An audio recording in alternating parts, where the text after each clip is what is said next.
people who migrate to this country seeking asylum, seeking refuge, or a shot at the American dream all deserve to be treated with dignity and humanity. Now, unfortunately, our laws and our courts don't always do that.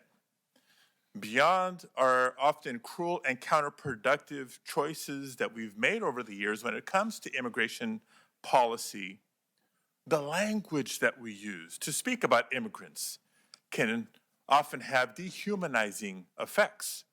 For example, in the Immigration and Nationality Act, it's replete with references to quote unquote aliens. And court opinions written by federal judges across the country can be found referring to undocumented persons as quote illegal aliens. Now, I know NASA has put a man on the moon, and there are billionaires increasingly exploring space. But let's be clear, no person is an alien, and no human being can be illegal. So with that context, I read your immigration-related decisions on the district court with great interest. Now, beyond the substance of your opinions, what stood out to me is that you seem to have tried to avoid making the same choice as many of your predecessors and many of your colleagues.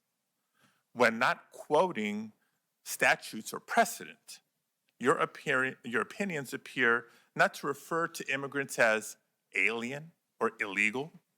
Instead, use terms such as undocumented and non-citizen. I hope that was a conscious choice. The language we use and the language our courts use to describe people, whether immigrants, the formerly incarcerated, individuals who identify as LGBTQ, or other historically marginalized people really matters a great deal. Our language matters. It's exactly for that reason that 6 years ago, Congress passed a bill to remove derogatory and offensive references to Black Americans, Asian Americans, and Native Americans from the US Code. And it's why last year President Biden ordered the Customs and Border Protection Agency and ICE to stop referring to migrants as illegal immigrants.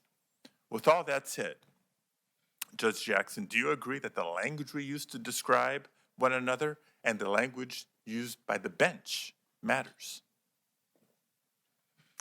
Thank you, Senator.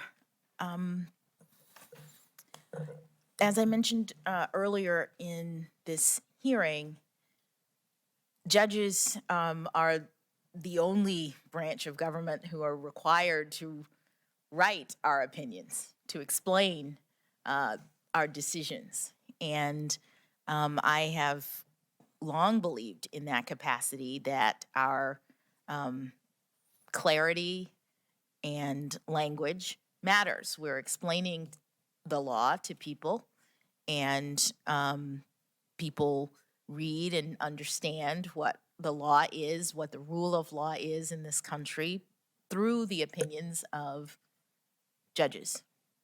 So they do matter.